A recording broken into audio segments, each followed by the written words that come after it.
శ్రీమాత్రే నమః. సద్గురు జ్యోతిష్యాలయం నుండి ఈ సంవత్సరం శని వక్రగతి పొందే ఒక ఫలితాన్ని మనం ఇవ్వబోతున్నాం. ఇది శని భగవానుడు జూలై 27, 2026 సోమవారం మీనరాశిలో వక్రగతిని ప్రారంభిస్తున్నారు. డిసెంబర్ 11 ఉదయం 3:51 వరకు మళ్ళీ మారి ఆడతారు. దాదాపు 138 రోజుల పాటు ఈ వక్రగతి అనేది కొనసాగుతుంది. అసలు శని వక్రగతి అంటే ఏంటి? ఆల్రెడీ ఆయన అన్ని ప్రయాణం చేసి వెళ్ళిపోయారు కదా, అప్పుడు ఏమేమి మంచి చెడు అన్ని ఇస్తుంటాం కదా, అది బాగుందా లేదని చెప్పి మళ్ళీ తిరిగి చూసి వెనక రావడాన్ని వక్రగతి అంటే. ప్రయాణం సాఫీగా సాగుతున్నది, మళ్ళీ తిరిగి రావడాన్ని వక్రగతి అంటారు. పాత పనులు తిరిగి ముందుకు వస్తాయి, ఆలస్యమైన ఫలితాలు లభిస్తాయి, కష్టానికి తగిన ప్రతిఫలం దక్కుతుంది, నిర్లక్ష్యం చేసిన విషయాలు మళ్ళీ ఎదురవుతాయి, బాధ్యతలు పెరుగుతాయి, జీవితంలో స్థిరత్వం ఎంత ఉందో పరీక్ష కూడా అంతే ఉంటుందని కూడా చెప్పచ్చు. మరి యొక్క ఎవరిని ఎక్కువ ప్రభావితం చేస్తుంది ఈ యొక్క వక్రగతి అని అంటే, శని ప్రకృతి ప్రభావం ముఖ్యంగా వీరిపై చాలా గొప్పగా ఉంటుంది. ఎలా అంటే ఏళ్ళనాటి శని 7.5 ఉన్న వాళ్ళకి, అష్టమ శని, అర్ధాష్టమ శని, శని మహర్దశ, శని అంతర్దశ, జన్మ కుండలిలో శని భగవానుడు బలహీన పడడం, వీళ్ళందరికీ కూడా ఇబ్బందులు వచ్చే అవకాశం లేదు. ఈ సమయంలో ఎదురయ్యే పరిస్థితులు ఎలా ఉంటాయి అని అనుకుంటే, పనుల్లో ఆలస్యం, ఉద్యోగంలో అదనపు బాధ్యతలు, ప్రమోషన్లో ఆలస్యం, కోర్టు వ్యవహారంలో నెమ్మదితనం, భూమి ఆస్తి విషయాల్లో ఆలస్యం, అప్పుల ఒత్తిడి, మానసిక ఆందోళన, సహనానికి పరీక్ష. మనం ఏం పాటిస్తే బాగుంటుంది ఈ సమయంలో అని అంటే, అవసరం లేని అప్పులు తీసుకోవద్దు. ఈ వక్రగతి శని వక్రగతి ఎప్పుడు కోపంతో నిర్ణయాలు తీసుకోకూడదు. ఉద్యోగ మార్పుల్లో తొందరపడద్దు. తొందరపడి పై అధికారులను చెప్తే రిజైన్ చేసేయడం లాంటివి చేయకూడదు. వాహనం నడిపేటప్పుడు ఫోన్ మాట్లాడడం లేదా అతి స్పీడ్ వెళ్ళడం చేయకూడదు. పెద్దలను గౌరవించాలి.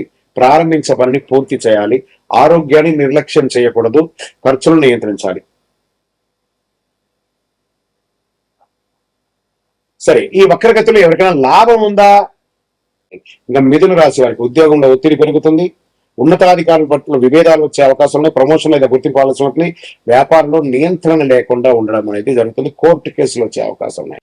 తక్కువ ఇబ్బందులతో అనుకూల ఫలితాలు కూడా పొందే వాళ్ళలో ప్రధానమైనటువంటి వారిలో వృషభ, వృశ్చిక, మకర, మీన రాశి వారు ఉన్నా కూడా శని వక్రగతి సమయంలో పాటించవలసినటువంటి కొన్ని పరిహారాలు ఉన్నాయి. ప్రతి ఒక్కరు 12 ద్వాదశ రాశుల వాళ్ళు పాటించాలి. ఓం శనైశ్వరాయ నమః మంత్రాన్ని 108 సార్లు పారాయణం చేయాలి. వారి దగ్గర కూడా ఎలా అడగాలి? దేహి మే బుద్ధి వైశిష్ట్యం, దేహి మే నిత్యయపనం, దేహి మే పరమానందం, దేవదేవ జగత్పతే శనైశ్వర అని ప్రార్థన చేయాలి. నల్ల నువ్వుల నూనెతో దీపం వెలిగించాలి. పేదలకు వృద్ధులకు సేవ చేయాలి. ఇక్కడ బాగా గుర్తుపెట్టుకోవాలి, హనుమాన్ చాలీసా పారాయణం చేయండి. ఈ నవగ్రహాల దగ్గర శని భగవానుడు 19 సంవత్సరాలు, 19 అని లెక్క ఉంది కాబట్టి ఈయనకి 19 ప్రదక్షిణాలు చేయాలి. శని భగవానుడికి ప్రతి ఒక్కరు కూడాను చెయ్యండి. తర్వాత ఆ నవగ్రహాల దగ్గరికి వెళ్ళి నవగ్రహాలకు ప్రదక్షిణ చేసిన తర్వాత మేము కాలు కడుక్కుంటాము అని చెప్పి తప్పు పని చేయకండి. ఏమో అయిపోతుంది కాలు కడుక్కోపోతే అంటే, ఆ దుష్టగ్రహం కాదు శని భగవానుడు.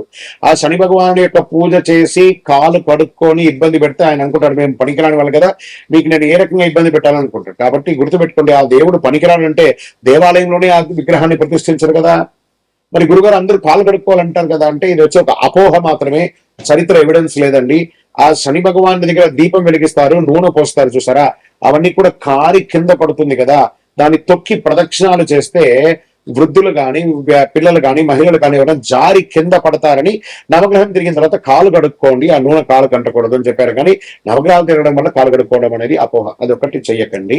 19 ప్రదక్షిణాలు చేయండి. నువ్వులతో దీపం వెలిగించండి, నువ్వుల నూనెతో దీపం వెలిగించండి. బెల్లం కాకి పెట్టండి. కాక ధ్వజాయ విద్మహే ఖడ్గహస్తాయ ధీమహి తన్నః మంద ప్రచోదయాత్ అని చెప్పి ప్రార్థన చేయండి. పేదవాళ్ళకి చెప్పులు దానం ఇవ్వండి, ఒక బెడ్షీట్ దానం ఇవ్వండి, ఒక గొడుగు దానం ఇవ్వండి. అన్ని రకాలుగా బాగుంటారు. ఇంకనూ గురుగారు మా యొక్క వ్యక్తిగత జాతకంలో ఈ యొక్క శని వక్రగతి యొక్క దాన్ని మేము నిర్మూలించుకోవాలి, దానికి పరిహారం పొందాలి అని అంటే దానికి ఏ రకంగా చేయాలంటే, మీ పరిసర ప్రాంతాల్లో ఉన్నటువంటి గురువులని, జ్యోతిషాస్త్ర నిపుణులని సంప్రదించండి.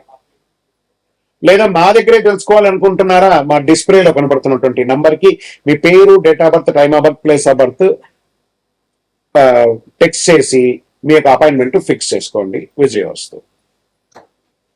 శ్రీమాత్రే నమః. ఒక అద్భుతమైనటువంటి ఆధ్యాత్మికమైనటువంటి విషయాలు లక్ష్మీదేవి గురించి మనం ఈరోజు తెలుసుకోబోతున్నాం. శ్రీ మహాలక్ష్మీదేవి గుడ్లగోవ ఉల్లూకం అంటారు. ఎందుకు వాహనంగా ఉంది? హిందూ పురాణాల ప్రకారం గుడ్లగూబ ఉళ్ళొక మహాలక్ష్మీదేవి వాహనం. దీనికి అనేక ఆధ్యాత్మికమైనటువంటి ఎవిడెన్స్ తో సహా ఉన్నాయి. గుడ్లగూబ చీకట్లో కూడా స్పష్టంగా చూడగలదు. ఇది వివేకం, దూరదృష్టి, సరైనటువంటి నిర్ణయం తీసుకునే శక్తిని సూచిస్తుంది. లక్ష్మీదేవి ప్రసాదించే సంపదను జ్ఞానంతో వినియోగించాలని ఇది బోధిస్తుంది. సంపదతో పాటు వినయం. సంపద వచ్చినప్పుడు అహంకారం, లోభం పెరగకుండా జాగ్రత్త ఉన్న గుడ్లగూబ సూచిస్తుంది. ధనాన్ని ధర్మబద్ధంగా వినియోగించడంతో సందేశంగా నిలుస్తుంది. అజ్ఞానాన్ని తొలగించడంలో గుడ్లగూబ రాత్రిపూట చురుకుగా ఉంటుంది. అంటే అజ్ఞానంలో రాత్రిపూట చురుకుగా ఉంటుంది చూసారా. చీకటి అంటే అజ్ఞానం, వెలుగు అంటే జ్ఞానం. అజ్ఞానం తొలగించి సత్య మార్గం నడిపించే లక్ష్మీ కృపకు ప్రతీకగా నిలబడుతుంది. ఐశ్వర్యానికి కాపరి. పురాణ సంప్రదాయ ప్రకారం గుడ్లగూబ సంపదను కాపాడే శక్తిగా ప్రతీక సంపాదించి ధనం నిలవాలంటే అప్రమత్తంగా అవసరమని తెలియజేస్తుంది అనమాట. శాస్త్ర సంప్రదాయ ప్రకారం కొన్ని ఆగమ పురాణ సంప్రదాయాలు మహాలక్ష్మీదేవిని ఉల్లూక వాహిని, గుడ్లగూబను వాహనంగా ధరించినది అనే అర్థం కూడా ఉంది. అయితే అన్ని ప్రాంతాల చిత్రంలో గుడ్లగూబలు తప్పనిసరిగా కనిపించదు. కొన్ని ఆలయ సంప్రదాయాలు ఆమె పద్మాసనంలో లేదా ఏనుగుతో గజలక్ష్మి రూపంలోనూ చిత్రీకరిస్తూ ఉంటారు. సంపద ఒక్కటే సరిపోదు, సద్వినియోగం చేసే వివేకం, వినయ, ధర్మబుద్ధిని. శుక్రవారమే లక్ష్మీదేవిని ఎందుకు పూజిస్తారు? మహాలక్ష్మీదేవికి శుక్రవారం ఎందుకు పూజ చేస్తారు? హిందూ సంప్రదాయ ప్రకారం శుక్రవారం మహాలక్ష్మీదేవికి అత్యంత ప్రీతికరమైనటువంటి రోజు. శుక్రవారం అధిదేవత లక్ష్మీదేవి. జ్యోతిశాస్త్రంలో శుక్రగ్రహం, వీనస్ అంటారు కదా, సంపద, ఐశ్వర్యం, సౌందర్యం, సుఖ సంతోషాలు, కళలు, దాంపత్యం వంటి విషయాల్లో కారకుడు. శుక్రగ్రహానికి చెందిన రోజుగా భావిస్తారు కాబట్టి అందులో ఆ రోజు లక్ష్మీదేవిని ఆరాధించడం శుభప్రదమైనటువంటి విశ్వాసం. ఐశ్వర్యాన్ని ప్రసాదించే రోజు. ధనాభివృద్ధి, కుటుంబ సంపద, వ్యాపారాభివృద్ధి, దాంపత్యాభివృద్ధి, శుభ కార్యక్రమాలు కలగాలంటే సంప్రదాయ విశ్వాసం కూడా ఉంది. గృహలక్ష్మి ఆరాధనగా భారతీయ కుటుంబ సంప్రదాయంలో శుక్రవారం ఇంటిని శుభ్రపరిచి ముగ్గు వేసి దీపం వెలిగించే లక్ష్మీదేవిని ఆహ్వానించడం ఆనవాయితీగా వస్తున్నట్టుంటది. ఇంకా వ్రతాలకు ప్రాముఖ్యత అంటే శుక్రవారం లక్ష్మీ వ్రతం, వరలక్ష్మి వ్రతం. అందులోనూ ఈ నెల 21వ తారీఖున వరలక్ష్మి వ్రతం కూడా 2026 ఆగస్టు నాడు వస్తుంది. అష్టోత్తర శతనామాన్ని పూజ చేయడం, అనేక ఆచారాలు, సుమంగళి ప్రార్థన చేయడం, సుమంగళిని అందరూ ఇంటికి పిలిచి పారాన్ని రాకి వాళ్ళకందరికీ ఉచిత రీతిలో వాళ్ళు సత్కరించడం కూడా జరుగుతుంది. శుక్రవారం చేయవలసిన పూజ ఇంటిని శుభ్రంగా ఉంచడం, గడపకు పసుపు కుంకుమ పెట్టడం, ఆవు నెయ్యి, నువ్వుల నూనెతో దీపం వెలిగించడం, తామర పువ్వులు లేదా తెల్లని పువ్వులతో పూజ చేయడం, శ్రీశుక్త కనకదార స్తోత్ర పారాయణం చేయడం, మహాలక్ష్మి అష్టోత్తర శతనామాలు చేయడం చాలా మంచిది. పాయసం, పాలు, బెల్లం ఇలాంటి నైవేద్యం ఇస్తే శుక్రవారం నాడు అమ్మవారి ఆనందపై ఇంట్లో దారిద్ర్య నిర్మూలన చేసి ఐశ్వర్యాన్ని కురిపిస్తుంది. వర్షంగా విజయోస్తు. అమ్మవారికి కమలే ఓం శ్రీం హ్రీం క్లీం కమలే కమలాలయే వసీద ప్రసీద శ్రీం హ్రీం శ్రీం మహాలక్ష్మి నమః. అమ్మవారికి కమలాలంటే ఎందుకు ఇష్టం? లక్ష్మీదేవికి కమలం అంటే శ్రీ మహాలక్ష్మీదేవిని దాదాపు ప్రతి చిత్రంలో విగ్రహంలో కమలంలో ఆశీనురాలుగా లేదా చేతుల కమల పుష్పాన్ని ధరించే విధంగా దర్శిస్తుంటాం. కమలం లక్ష్మీదేవికి అత్యంత ప్రీతిపాత్రమైనటువంటి పుష్పం. చూడండి, ఆ కమలం పుట్టడం వచ్చి బురదలో పుడుతుంది. ఆ బురదలో పుట్టిన తర్వాత ఆకు కూడా విచ్చుకుంటుంది, పువ్వు కూడా విచ్చుకుంటుంది. ఆ బురద ఆ పువ్వు కానీ ఆకు కానీ ఎక్కడెక్కడ కొంచెం కూడా ఉంటుంది. అంటే ఎక్కడి నుంచి వచ్చామనేది కాదు, ఎక్కడికి చూస్తుంది, ఎక్కడికి వెళ్తుంది అనేది ఆ యొక్క పుష్పం యొక్క అనుకూలమైనటువంటి పవిత్రతకు ప్రతీక. కమలం బురదలో పుట్టిన బురద అంటకుండా స్వచ్ఛంగా వికసించి అలాగే మనిషి కూడా ప్రపంచంలో జీవిస్తూ అధర్మానికి దూరంగా పవిత్రతకు జీవితంగా ఉండాలని చూపించే సూచికనే కమల పుష్పం. ఐశ్వర్యానికి చిహ్నం. కమలం వికసించడం అంటే అభివృద్ధి, శ్రేయస్సు, ఐశ్వర్యం. అందుకే లక్ష్మీదేవిని పద్మ కమల, పద్మాలయ, పద్మప్రియ వంటి నామాలతో స్తుతిస్తూ ఉంటారు. మహావిష్ణువుతో అనుబంధం. మహావిష్ణువు నాభి నుండి కమలం ఉద్భవించింది. ఆ కమలంపై బ్రహ్మదేవుడు అవతరించాడని పురాణాలు చెబుతాయి. లక్ష్మీదేవి శ్రీ మహావిష్ణువు సహచరణి కావడంతో కమలానికి ప్రత్యేక స్థానం లభించింది. ఆధ్యాత్మికమైనటువంటి వికాసం. కమలం ఉదయించే సూర్యుని కిరణాలతో వేస్తుంది. అది జ్ఞానం, ఆధ్యాత్మిక చైతన్యం, అంతరంగ వికాసం. చూడండి, ఆకాశాన్ని చూస్తుంది, సూర్యునే చూస్తుంది కాబట్టి అద్భుతమైనటువంటి. ఎక్కడ పుట్టామనే కాదు, ఎక్కడ చూస్తుంది అనేది గొప్ప. శాస్త్రాల్లో కమలం శ్రీ సూక్తంలో మహాలక్ష్మీదేవిని పద్మంతో అనేక సార్లు వర్ణిస్తారు. ఉదాహరణకు పద్మప్రియే పద్మిని పద్మస్తే పద్మాలయే పద్మదలాయదాక్షి అని అంటారు చూసారా. ఈ సూత్రంలో ఆమెకు కమలం ఎంత ప్రీతిపాత్రమో స్పష్టంగా తెలియజేయడం జరుగుతుంది. కమలంతో పూజ చేస్తే ఫలితం. సంప్రదాయ ప్రకారం లక్ష్మీదేవి కమల పుష్పాలతో పూజిస్తే ధనాభివృద్ధి, గృహంలో ఐశ్వర్యం, వ్యాపారాభివృద్ధి, కుటుంబంలో శాంతి సౌకర్యం కలుగుతాయి. కమలం ఇచ్చే సందేశం ఏంటి? సంపద వచ్చిన అహంకారం లేకుండా ప్రపంచంలో ఉంటూ పవిత్రతను, వినయాన్ని, ధర్మాన్ని కాపాడని చెప్తుంది. కాబట్టి అమ్మవారికి కమలం అంటే మహా ఇష్టం. ఈ అష్టలక్ష్ములు ఎవరు? ఒక లక్ష్మి చాలదా? ఎందుకు అష్టలక్ష్ములు అంటే ఒక్కొక్క దేవుడికి ఒక్కొక్క అవతారాలు ఉంటాయి సార్, ఒక్కొక్క దేవతకి. అలాగే లక్ష్మీ అమ్మవారికి అష్టలక్ష్ములు శ్రీ మహాలక్ష్మీదేవి యొక్క 8 దివ్య స్వరూపాలు. ప్రతి స్వరూపం ప్రతి జీవితంలో ఒక ప్రత్యేకమైన ఐశ్వర్యాన్ని సంపాదిస్తుంది హిందూ సంప్రదాయ ప్రకారం చెబుతుంది. సంపద అంటే కేవలం ధనం మాత్రమే కాదు, ధైర్యం, జ్ఞానం, సంతానం, విజయం, ఆహారం, ఆధ్యాత్మిక శాంతి కూడా ఐశ్వర్యమే.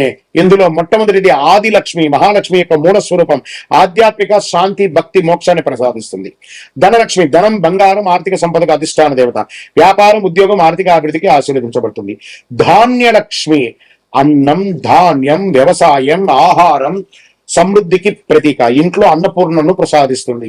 గజలక్ష్మి, ఏనుగుతో దర్శనమిచ్చే లక్ష్మీ స్వరూపం. రాజయోగం, గౌరవం, కీర్తి, శ్రేయస్సును ప్రసాదిస్తుంది. సంతాన లక్ష్మి, సంతానం, పిల్లలు, ఆరోగ్యం, వారి అభివృద్ధి అనుగ్రహిస్తుంది. కుటుంబ సుఖ సంతోషాలకు ప్రతీక. వీరలక్ష్మి, ధైర్యం, శక్తి, పరాక్రమం, ఆత్మవిశ్వాసాన్ని ప్రసాదిస్తుంది. కష్టాలను ఎదుర్కొనే శక్తినిస్తుంది. విజయలక్ష్మి, ప్రతి కార్యంలోనూ విజయం, శత్రులపై జయం, పోటీలో గెలుపుకు ప్రసాదిస్తుంది. విద్యాలక్ష్మి, విద్య, జ్ఞానం, కళలు, మేధస్సు, వికాసానికి అధిష్టాన దేవత. విద్యార్థులు, పరిశోధన, కళాకారులు ప్రత్యేకంగా ఆరాధించబడుతుంది. అష్టలక్ష్ముల ఆశీర్వాదం వల్ల ధనాభివృద్ధి, అన్నపూర్ణత, విద్యాభివృద్ధి, విజయం, ధైర్యం, సంతాన సౌభాగ్యం, గౌరవం, కీర్తి, ఆధ్యాత్మిక శాంతి, ఈ 8 స్వరూపాలను భక్తితో ఆరాధిస్తే సంపూర్ణమైనటువంటి అనుగ్రహాన్ని పొందుతారు. లక్ష్మీం క్షీర సముద్ర రాజతనయాం శ్రీరంగదానేశ్వరీం అని ప్రార్థన చేయండి. అనుగ్రహాన్ని పొందండి. విజయోస్తు.